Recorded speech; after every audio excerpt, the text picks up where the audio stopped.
চারজন নবীর নাম বলেন। যাকে প্রশ্ন করছে সে বলতেছে চারজন নবীর নাম আবু বকর, ওমর, ওসমান, আলী। সুবহানাল্লাহ কি বলবেন? দেখেন সুবহানাল্লাহ বলার লোক আছে। আচ্ছা আবু বকর কে? রাসূলের সাহাবী। আরেকটা পরিচয় কি? কখন? খলিফা। ওমর কে? সাহাবী, দ্বিতীয় খলিফা। এই যে দেখেন খলিফা সে ভুলে গেলেন। আরেক বিরোধী করে তোমরা বলতেছে ভাই আপনার ধর্মের নাম কি? আল্লাহ। জি মুস্তাক আল্লাহ কেন ধর্মের নাম হয়? আল্লাহ বলে বানাইছে, আল্লাহ খাওয়ায়, আল্লাহ আসমান বানাইছে, এই জন্য আল্লাহ ধর্মের নাম না। এদিকে আল্লাহ ধর্ম মুসলমান দাবি করে কিন্তু ইসলামের ন্যূনতম জ্ঞান আমাদের মধ্যে নেই। এই জন্য এই মাদ্রাসাগুলো কেন? এই মাদ্রাসাগুলো এই কারণেই আপনি আপনার সন্তানকে স্কুলে পাঠাবেন, অবশ্যই তার আগে মাদ্রাসায় পাঠান। কেন? দুনিয়াবী শিক্ষা জরুরি। দুনিয়াবী শিক্ষা অর্জন করা কি কথা বলে না জরুরি। দিনী শিক্ষা জরুরি না। দুনিয়াবী শিক্ষা জরুরি, দিনী শিক্ষা কি না জরুরি না। দিনী শিক্ষা হলো খরচ কথা বলে না। দিনী শিক্ষা কি? আচ্ছা আমি তো পাঞ্জাবি পড়ছি, এটা কি জরুরি? আমি পাঞ্জাবি পড়ছি বলতেছে, আমি যদি ইন্টার সার্টিফিকেট অনুসরণ করবে, আচ্ছা এই যে পাঞ্জাবি পড়ছি এটা জরুরি বিষয়, এটা জরুরি বিষয়। আর আমি যে পাজামাটা পড়ছি ওটা কি করা যায় না। বুঝলাম না বলেন? খরচ। কেন খরচ? এটা আমার শব্দ। আমি পাঞ্জাবি না পড়লে খালি গায়ে ভুলে যাই, খালি গায়ে গরম লাগে, বড় আচ্ছা ঠিক আছে। কিন্তু পাঞ্জাবির পাশাপাশি পাঞ্জাবিটা খুলি এবার কি ভাই পাগল হয়েছে করে পাবনা করাইতে হবে কথা যায় না। ওটা কি পায়জামা পরা কি খরচ? কেন 70 টাকা খরচ, কিন্তু জামা পরা খরচ না। এই জন্য জরুরত হলে জামা, জামা হলেও চলে না হলেও চলে, তো প্যান্ট আর লুঙ্গি কিন্তু হওয়াই লাগে না হলে তার পাগল, ঠিক কিনা যায়। এই জন্য দুনিয়াবী শিক্ষা করা জরুরি, আর দিনী শিক্ষা করা কি খরচ। স্কুলে দিবেন জরুরি, না দিলেও চলবে, কিন্তু মাদ্রাসায় না দিলে দুনিয়ার পাগল আখেরাতের পাগল।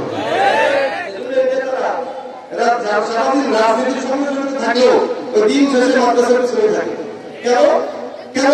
কারণ দিন এটা যতদিন থাকবে, দুনিয়া যতদিন থাকবে, এখানে দুনিয়াকে টিকে রাখার জন্য দিন রাত পালন করা দরকার।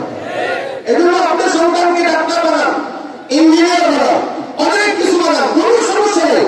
সেই ডাক্তার বানানোর আগে কোরআন আর হাদিসের জ্ঞান দিয়ে ডাক্তার বানান, তাহলে ডাক্তার হলেও কষায়ের মতো জবান করবে না। আমাদের দেশের ডাক্তাররা আসলে কিছু কিছু আছে, হাসপাতালে গেলে চোখ বন্ধ করে চোখ দেখা দেখবে, টেস্ট 5টা টেস্ট, 6টা টেস্ট, 10টা টেস্ট, প্রসাব টেস্ট, রক্ত test, kidney test, x-ray, ultrasound যা আছে দিয়ে যায়। কেন? যত টেস্ট দিলে তত তার ধারণা বেশি। গলা কাটিয়ে হাসপাতালে ইঞ্জিনিয়ার যদি ইঞ্জিনিয়ারিং জ্ঞান শিখার আগে যদি কোরআনের জ্ঞান অর্জন করে, তাহলে রোগের পরিবর্তে রোগ ঘটে বাস দিবে না, রোগে দিবে। এজন্য দিনী শিক্ষা জরুরি না। দিনী শিক্ষা কি খরচ কি? এজন্য মাদ্রাসা কেন? দিন শিখানোর জন্য। আপনি আপনার সন্তানকে মাদ্রাসায় দিবেন, তা কখন হবে? পাবেন ইনশাআল্লাহ। দেখেন আল্লাহ নবী বলেন, বান্দা নামাজ শুদ্ধ করার জন্য ওযু ঠিক করে ওযু। আর ওযু যে করবে কি হবে? রাসূল হাদিসে বলেন, যে ওযু করবে তার ওযুর অঙ্গর দ্বারা তার গুনাহ ঝরে যাবে। ওই যে কিয়ামতে 80 কাতার উম্মত, রাসূল করিম সাল্লাল্লাহু আলাইহি ওয়াসাল্লাম বলেন যে 80 কাতার উম্মত কিয়ামতের ময়দানে হবে। আমার উম্মত ডাক দিয়ে বলে 120 কাতারের মধ্যে 40 কাতার সমস্ত নবীর উম্মত, আর বাকি আছে কাতার আমি পয়গম্বরের উম্মত। সাহাবায়ে কেরাম ডাক দিয়ে বলেন, ইয়া রাসূলুল্লাহ, কেমনে আপনি তাদেরকে চিনলেন? আমার পয়গম্বর ডাক দিয়ে বলে, সাহাবায়ে কেরাম কিয়ামতের ময়দানে আমি আমার সমস্ত উম্মতদেরকে চিনার আলামত হলো যে সমস্ত নামাজি বান্দা নামাজ পড়ার জন্য ওযু করেছে, এক একটা বান্দার ওযুর অঙ্গগুলো তখন কিয়ামতের ময়দানে উজ্জ্বল হয়ে যাবে, উজ্জ্বল হয়ে যাবে। এই নূরে আলোকিত হয়ে এক একটা উম্মতের ওযুর অঙ্গগুলো দেখে দেখে আমি পয়গম্বর তাদেরকে সুপারিশ করে জান্নাতে নিয়ে যাব। ওযুর অঙ্গ দেখে দেখে জান্নাতে নিয়ে, অর্থাৎ হাতগুলো তো হাতের অঙ্গে গুনাহ যে আছে, হাতের গুনাহ আপনার উপর পানিতে ঝরে যায়, এটা অসংখ্য নামে একটা দেখেছেন বটে যে ঝরে যাচ্ছে। এই জন্য ওযুটা নামাজের জন্য জরুরি আছে। এই মুজাদ্দিদ আল-আনসারীর কবর জিয়ারতের জন্য যিনি গেলেন, তিনি তাকায় দেখে একটা বাচ্চার নামাজের জন্য দুই ওয়াক্ত নামাজে ঢুকলো কিন্তু ওযু করে নাই। খুব বুঝবেন, নামাজে ঢুকছে কিন্তু ওযু করে নাই। ওযু ছাড়া কি নামাজ হবে? আল্লাহ বান্দারা দিবেন নামাজের পরে কিছু কয়েকজন যুবকরা কি বলে, যুবকরা ব্যাপারটা কি তোমরা একজন ওযু করবে না, আসরের নামাজ পড়ো না, মাগরিবের নামাজ আদায় করো না, ওযু কেন বারণ নাই, তোমাদের কি শিক্ষা নাই, তোমরা কি কোরআন জানো না, হাদিস জানো না? বাচ্চারা জবাব দেয় কি শুনেন, যুবকরা জবাব দিতেছে, এই জানেন এটা কার এলাকা? এলাকা এটা হলো মুজাদ্দিদ আল-আনসারী রাহমাতুল্লাহ আলাইহি। তো কি হইছে? এলাকার লোকেরা কি ওযু লাগে না? অবশ্যই লাগে। কিন্তু আপনি তো ওযু করেন নামাজের জন্য, আর মুজাদ্দিদ আল-আনসারী যে এলাকা জন্মগ্রহণ করেছে আপনি এখানে তার মাটি খবর, এলাকার যুবকরা শুধু নামাজের জন্য ওযু করে না, এরা প্রত্যেকটা সময় 24 ঘন্টা তারা তাদের ওযু হাতে থাকে। যদিও আপনি দেখেছেন আমরা নামাজের মাঝে মাঝে খেলাধুলা করেছি, আমাদের খেলার মাঝখানে ওযু ছুটে গেছে, তো আমরা আবার ওযু করে তারপর মাঠে খেলতে আসছি। এটাই মুজাদ্দিদ আল-আনসারীর মতো একটা মুত্তাকির শিক্ষা আমাদের উপর। সুবহানাল্লাহ। ওনার মতো একটা মুত্তাকি এলাকার মানুষ, আমরা ওনার মতো তাকওয়া শিখেছি কারণ ওনাকে আমরা দেখেছি 24 ঘন্টা ওযু করে, আর ওনার থেকে আমরা এটাই শিখেছি যে ওযু বানায় রাখবে তো আল্লাহর ফেরেশতারা তার জন্য রহমতের দোয়া করবে। আপনি তো নামাজের জন্য ওযু করে আমাদেরকে ফের দিচ্ছেন, ওযু করি নাই, আমরা নামাজের জন্য ওযু বানাই না, আমরা হার হালতে ওযু বানাই। এটা হলো একটা এলাকার মুত্তাকি এলাকার সংস্কৃতি থাকার বরকত। একটা মুত্তাকি মানুষের কবরের পাশে যদি আপনার কবর হয়, এই বরকত আল্লাহ আপনার কবরে আযাব মাফ করে দিবেন। আপনি বলবেন নিজের যদি আমল ঠিক না থাকে, মুত্তাকির কবরের পাশে কবর দেওয়া, এখানে ভাই খুব মনে রাখবেন, ওসিয়ত করে নেবেন, আমার কবরটা যেন কোনো আলেমের পাশে হয়, কোনো মাদ্রাসার পাশে হয়, কোনো মসজিদের পাশে হয়। কেন? আল্লাহর বান্দা বুজুর্গ মানুষ, উনি একবার ওনার ভক্তদেরকে মুরিদদেরকে, আমি যদি আপনাদেরকে বয়ান করতেছি, উনি বয়ানটা করতেছিলেন যে ভাই আমি যদি মারা যাই আমার কবরটা কোনো বুজুর্গের কবরের পাশে কবর দিয়ে। কেন? বুজুর্গের কবরের পাশে দিলে হয়তো আল্লাহ আমার কবরের আযাবটা মাফ করবে। এখানে একজন মূর্খ ছিলেন, এই লোকটা ডাক্তার হুজুর নিজের আমল প্রতি না থাকে কারো কবরের পাশে দেয় লাভ নাই, কিন্তু আমার রাসূল বলেছেন তোমরা মদিনায় মৃত্যু গ্রহণ করার জন্য প্রস্তুতি নাও। কেন?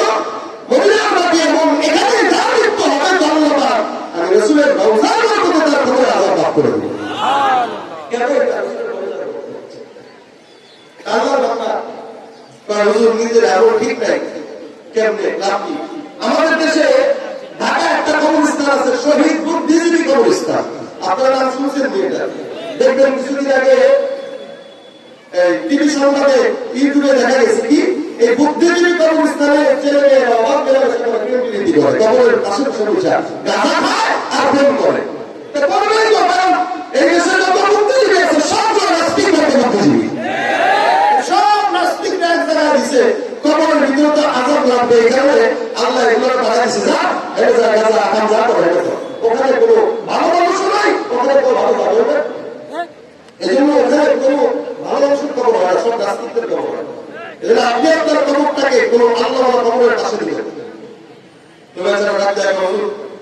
আমল না থাকলে কি হবে? আল্লাহ বান্দা অনেকক্ষণ চুপ ছিলেন, বুজুর্গ মানুষ চুপ থাকার পরে এই লোকটা ভুলে গেছে, এবার ডাক্তার বলছে এই বলে কি তুমি তো আমার বাতাস করতেছো? বলছি হুজুর বাতাস করতেছি। এখানে তো আমার সামনে কত মানুষ আছে, তাহলে কি করতেছো? বলে না। আচ্ছা তোমরা কি বাতাস পাইতেছো? বলে হ্যাঁ পাচ্ছি। তো তুমি কি তাদেরকে করতেছো? বলে না। তুমি করতেছো না কিন্তু তারা পাচ্ছে কিনা? বলে হ্যাঁ পাচ্ছে। বলে কি বলে? বাতাস তো আপনাকে করতেছে কিন্তু আশেপাশে কিছু মানুষও পায়। ফ্যানটা আমার দিকে ঘোরানো কিন্তু একজনকে বাতাস করলে আরো আশেপাশে 5 জন যদি পায়, আল্লাহ বলতেছে শোনো, কোন আল্লাহওয়ালার কবরের পাশে যদি আমার কবর হয়, ওই আল্লাহওয়ালার কবরে আল্লাহ পাক রহমতের বাতাস দান করে। তার কবরের রহমতের কিছু বাতাসের ছিটে ফোঁটা আমার কবরে আসবে, আমার আযাবটা কিছু করবে। সুবহানাল্লাহ। আল্লাহ তো আমার কবরে দিবে না, কিন্তু তার কবরের থেকে কিছু আমার কাছে আসবে। এই জন্য কাজী নজরুল ইসলাম বলছে না, মসজিদের পাশে আমায় দিও ভাই যেন ঘরে থেকে মুয়াজ্জিনের আযান শুনতে পাই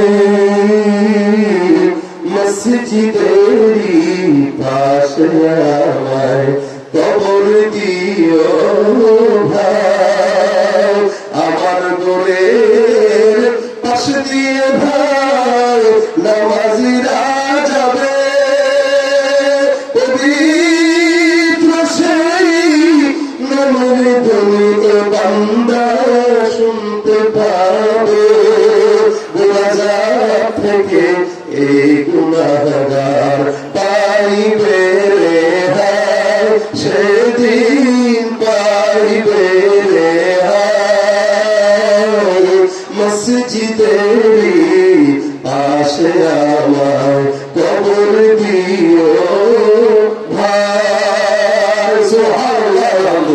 এই ওসিয়ত করবেন মুত্তাকির পাশে যেন আপনার কবর হয়। এখানে মাদ্রাসা আছে, মাদ্রাসার জায়গা কতটুকু? হ্যাঁ আছে জায়গা অল্প জায়গা। এই জায়গা অল্প জায়গা আমি আপনাদেরকে অনুরোধ করবো মাদ্রাসার জন্য মিনিমাম 30-40 শতক জায়গা কিনবেন। এটা যারা আশেপাশে আছেন তারা মহব্বতের জন্য বলবেন যে ভাই আমি আমার তো অনেক জায়গা আছে, আমি মাদ্রাসার জন্য 10 শতক দান করে দিলাম। কেন? এই মাদ্রাসা আজীবন চলবে, যতদিন চলবে কিয়ামতের ময়দান পর্যন্ত আপনার কবরে সওয়াব দেবে। বিশ্বাস হয় কিনা? মাদ্রাসার আশেপাশে জায়গা আছে, আল্লাহর রাস্তায় আপনারা এই নিয়ত করবেন আমার নাজাতের উসিলার জন্য কিচ্ছু দরকার নেই, 10 শতক জায়গা মাদ্রাসা দান করলাম বাস।